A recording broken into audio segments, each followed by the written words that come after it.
Hey, what's going on out there, YouTube? It's STL0320 representing JVS. I just got done looking at the pilot, the first episode of Swamp Thing, the new show from DC Universe. If you haven't seen Titans, if you haven't seen Young Justice, if you haven't seen Doom Patrol, you owe it to yourself to go and check out DC Universe. You can go and pay for the whole entire year. I think it's like $74.99, or you can pay month to month, like seven some change. It's worth it because shows like this is why I'm like, you know what, CW, what? Because they are going hard in the paint. Off rip, the very opening of it was like, yo, this feels really scary.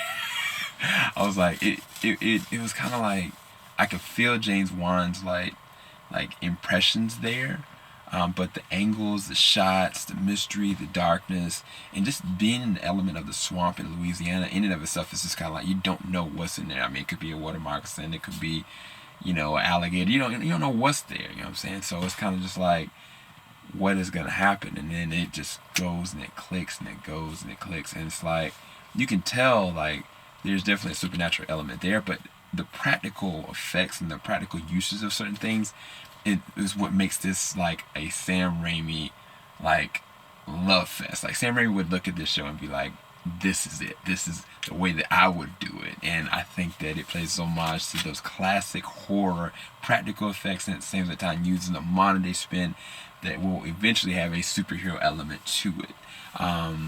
The thing about this is that I was really caught off guard by a couple different things. Let me see if I can find the I'm so sorry. I'm literally just getting off the episode, and it's like super late at night.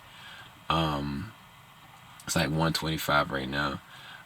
So from the beginning of it, you got Henderson Wade, Jennifer Bales, Andy Bean, Virginia Madison, and Will Patton. And I was like, yo, these are some actual heavy hitters, especially Will Patton.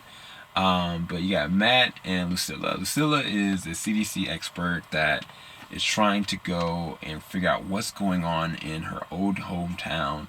And they did a really good introduction with her and like what kind of person she is, just right off the bat. Her interaction with some people that are in the Congo, I was like really drawn to her character immediately. But I also saw from different semblances of flashbacks, instead of using different like ways of talking around the idea, like they show it, and it's kind of like there's character progression here. That's one of the things I love about Daredevil. Daredevil did that really well when it comes to Karen and different characters up there like that. But Lucilla, I really was already, in it to see where she was gonna go as a character, and then she just continued to evolve and progress. You start to find out what she did, who she was, and the way the town thinks of her, which is really interesting. And then Matt is kind of like this zealot in his own right because he's just always popping up everywhere trying to figure out what's going on, what happened here, and very well embedded as scientist, and he's very good at his job. But at the same time, he was hired by somebody to go and figure out what's going on with the swamp, and what changes are actually being made. But you can tell there's a mystery there. That's the other thing I love about this episode. That there is a real mystery. There is real intrigue. There are things that you're kind of process like, what really happened? Like, who's really doing what, and what's really bad, what's really good. The thing about it, man, like the deaths and the horror are just so much. There's one scene in a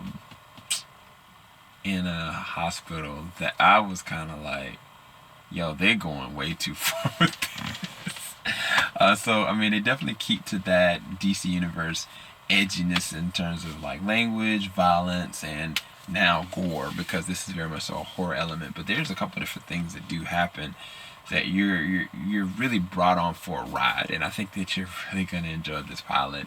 I don't want to spoil anything about it. All I can say is that it's a very good first episode, and it makes you immediately want to see the next. And I think that any show that can kind of platform you off of that, and then the aesthetic look of Swamp Thing,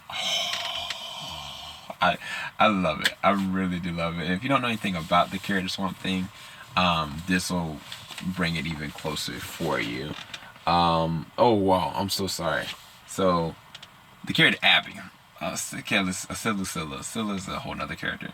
Abby is the character that works for CDC. It's played by Crystal Reed. Crystal Reed, if you know her from Teen Wolf, you also know her from Gotham for a little while, and of course now she's here. But Crystal Reed is the one that plays basically the main protagonist in this, and she's the one that's kind of going through everything within Louisiana. So I apologize for that. It was Crystal Reed and his character Abby. Yeah, it's late at night. But either way, hopefully I didn't botch this review for you guys. Hopefully you go and check out Swamp Thing on this day, because you're gonna love it. You're really gonna dig it. It's a little scary though, so it's definitely not something I would recommend for kids. But I mean, some of like things that's going on Doom Patrol and Titans, I wouldn't recommend for kids either. But this is very gory. It's very violent. It's very in your face as well. But if I had to give it a rating, 10. Man, I really dug it. I loved all the different elements about the way they shot it, the feel and the vibe of Louisiana, and just even like the secrets that are there that are underneath the surface that you can barely see in the water of the swamp and outside in the community. I think it's all there, so it makes for a really good series coming up. Hopefully y'all enjoy this review. Keep it locked. JVS, we can stop. Peace, guys.